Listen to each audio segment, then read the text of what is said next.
इसी बात को अल्लामा इकबाल मरहूम ने भी अपने आखिरी जमाने में महसूस किया।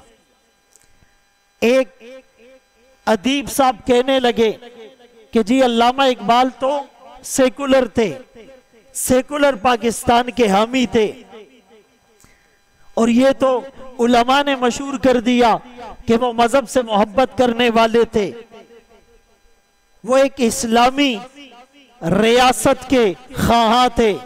ऐसी बात नहीं है। तो मैंने उन्हें जवाब दिया कि आपको तारीख का पता नहीं, या आप जानबूझकर सरे मुंह इन्हिराफ कर रहे हैं। अल्लामा इकबाल मरहूम की एक किताब है जिसका नाम है the reconstruction of religious thought in Islam, इस्लाम में मजहबी फिक्र की तामीर नो। ये अल्लामा इकबाल की उन तकरीरों का मजमुआ है जो हैदराबाद, इलाहाबाद और अलीगढ़ में की थी, और ये 1930 में पब्लिश हुई, शाया हुई, और उसका आखिरी चैप्टर इज रिलीजन पॉसिबल वो आज भी ऑक्सफोर्ड के अंदर बताई और पढ़ाई जाती है।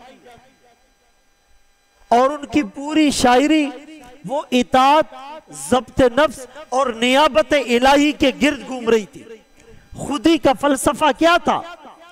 खुदी के साज में है उम्र जावेदा का सुराग, खुदी के सोच से रोशन है उम्मतों के चराग।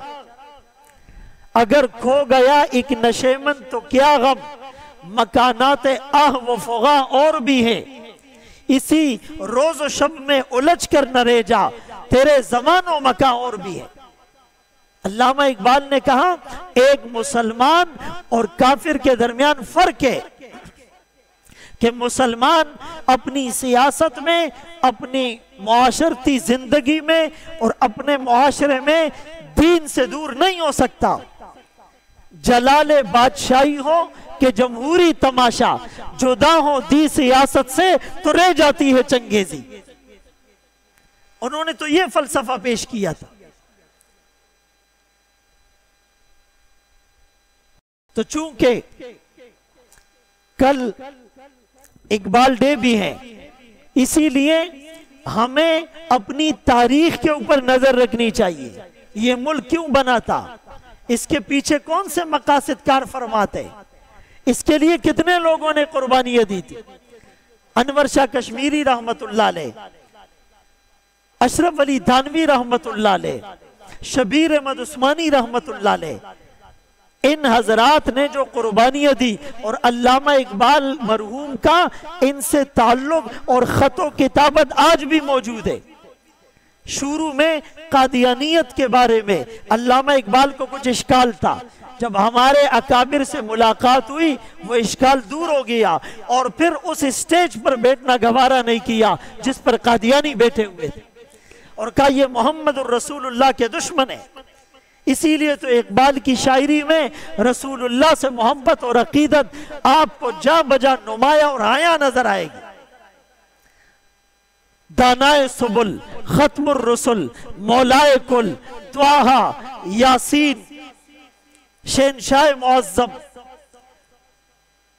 और रसूल अरबी, रसूल हाशमी, ये अलकाबात अल्लामा इकबाल मरहूम ने मोहम्मद रसूलुल्लाह सल्लल्लाहु अलैहि वसल्लम के बारे में इस्तेमाल किए थे। लोह भी तू, कलम भी तू, तेरा वजूद अल किताब। ये शायरी मामूली है कि मोहम्मद से वफा तूने तो हम तेरे हैं, ये जहां चीज है क्या लोहो कलम तेरे है।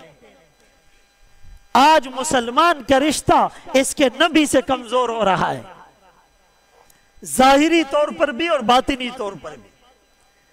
आप सर के बालों से लेकर पांव के नाखून तक देखें अपने आप को, और फिर आप सीरत में पढ़े मोहम्मद रसूलुल्लाह के पाक वजूद के नक्शे को, आपको जमीन और आसमान का फर्क नजर आएगा।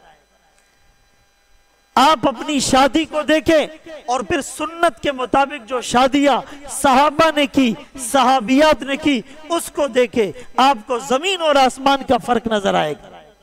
आप अपने कारोबार को देखें और फिर शरीयत के मुताबिक जो हलाल हराम का क्राइटेरिया है उसको फिक़ह की किताबों में पढ़े, उलमा से पूछे, आपको जमीन और आसमान का फर्क नजर आएगा।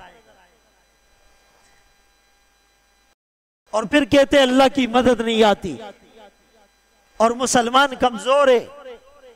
बाजू तेरा तौहीद की कुव्वत से कवी है, इस्लाम तेरा देश है, तू मुस्तफवी है। ये इकबाल ने कहा था। तौहीद के बगैर, रिसालत के बगैर मुसलमान कुछ भी नहीं।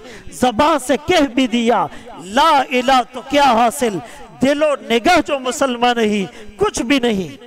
चुमी गोयम मुसलमानम बलरजम के दानम मुश्किलाते ला इलारा।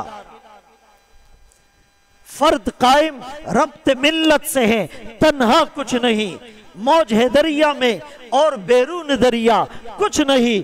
हाय नाकामी मताए कारवां जाता रहा और कारवां के दिल से एहसास जिया जाता रहा। ये ऐसी शायरी थी जिसने मुसलमानों में एक नई रूह फूंकी, बेदारी की एक लहर पैदा हुई थी। 1930 में पाकिस्तान का नजरिया पेश किया था, एक ऐसी रियासत जिस पर अल्लाह के अहकामात मोहम्मद रसूलुल्लाह के तरीके के मुताबिक नाफिज हो, खिलाफत राशिदा का निजाम हो, दौर दौरा हो। ये उनका ख्वाब था।